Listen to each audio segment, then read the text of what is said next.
সেনাবাহিনীর প্রহরা আমরা লক্ষ্য করেছি এবং আইন শৃঙ্খলায় নিয়োজিত রয়েছেন আনসার সদস্য সহ স্বেচ্ছাসেবকরা নিয়োজিত রয়েছেন, অর্থাৎ ছাত্ররা রাস্তাঘাটে ট্রাফিক যে দায়িত্ব সেটি পালন করছেন এবং আনসার সদস্যদের আমরা থানায় দায়িত্ব পালন করতে দেখেছি। সবকিছু মিলে সাধারণ মানুষ যারা তারা কিছুটা স্বস্তি প্রকাশ করছেন এবং তারা আশা করছেন খুব শিগগিরই পুলিশ যদি তাদের ডিউটিতে ফেরে এবং রাস্তাঘাটে তারা দায়িত্ব পালন করে বা তাহলে মানুষের জানমাল রক্ষা হবে বলে তারা মনে করছেন।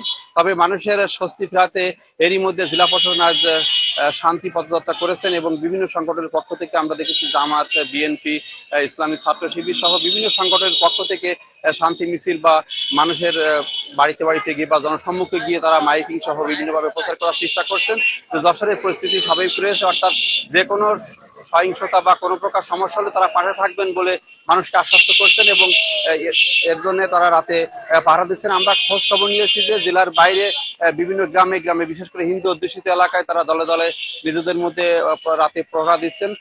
অনেকেই মনে করছেন যে এই বুঝিয়ে আতঙ্ক অর্থাৎ এই হামলা হতে পারে, এই সমস্ত কারণে মূলত মানুষের মধ্যে ভীতি রয়েছে।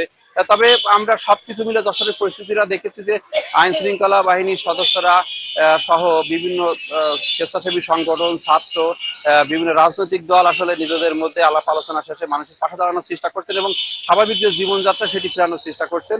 এই ছিল যশোর থেকে আমার কাছে সর্বশেষ। সাতক্ষীরার সব ধরনের বাজারের খুচরা এবং পাইকারি বিক্রি হয়। এখানে চারপাশ মিলে সব ধরনের ব্যবসায়ীরা এখানে সকাল থেকে আসেন, তারা খুচরা বিক্রি করেন, পাইকারি বিক্রি করেন। আমি বাজারের বেশ কিছু এলাকা ঘুরেছি।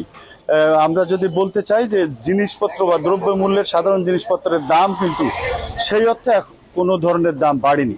আমি আজকে বেশ বাজারের কয়েকটি ব্যবসায়ীর সাথে কথা বলে জানতে পেরেছি আমরা খুচরা পর্যায়ে আলু বিক্রি হচ্ছে 60 টাকা কেজি, যেটা বিগত প্রায় 15 দিন যাবতই বলতে গেলে এই ধরনের রেটই আছে।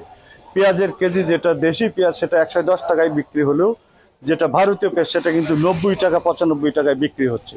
সাদা ডিম যেটা সেটা 44 টাকা হালি এবং লাল ডিম যেটা সেটা আরও হয়তো 4 টাকা বেশি 48 টাকা হালি এরকম বিক্রি হচ্ছে। বাজারের অন্য অন্য যেসব সবজি রয়েছে, কাঁচা ঝাল, রসুন, আদা বা সবজি, সব ধরনের জিনিসপত্রের দাম কিন্তু সহনীয় পর্যায়ে রয়েছে বা কোনো বাড়েনি। বিগত 15 দিন যাবৎ বলতে গেলে যে বাজার দর ছিল সেই একই বাজার দরই এখনো পর্যন্ত সাতক্ষীরার এই বড় বাজারে রয়েছে। কোনো ধরনের বাজার নিয়ে কোনো অস্থিরতা আমাদের চোখে পড়েনি, কোনো ক্রেতা বা বিক্রেতা কারোর কাছ থেকে তেমন কোনো অভিযোগ আমরা পাইনি।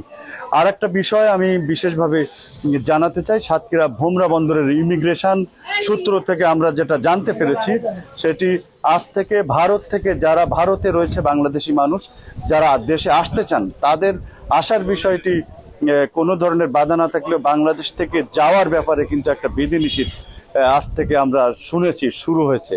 এবং সাতক্ষীরা শহরে প্রত্যেকটা মোড়ে মোড়ে যারা ট্রাফিক ছিল সেই ট্রাফিক ব্যবস্থাটি এখন সাধারণ ছাত্ররা এবং যারা বিএনসিসি বা স্কাউটস তারা কিন্তু পুরো শহর জুড়ে একটি শৃঙ্খলা ফিরিয়ে আনার কাজ করছে। আর সাতক্ষীরা সদর থানায় আনসার ব্যাটালিয়নের 9 জন সদস্য দিয়ে থানা ভবনটি পাহারা দেওয়া হচ্ছে। এখনো কোনো পুলিশ সদস্য তারা থানায় এসে যোগদান করেনি, এখনো কার্যক্রম শুরু করেনি। তারপরেও সাতক্ষীরার সার্বিক আইন শৃঙ্খলা পরিস্থিতি এই অবস্থার পরেও কিন্তু খুব বেশি যে খারাপ এটি কিন্তু বলা যায় না। এই ছিল সাতক্ষীরার আজকের সর্বশেষ পরিস্থিতি।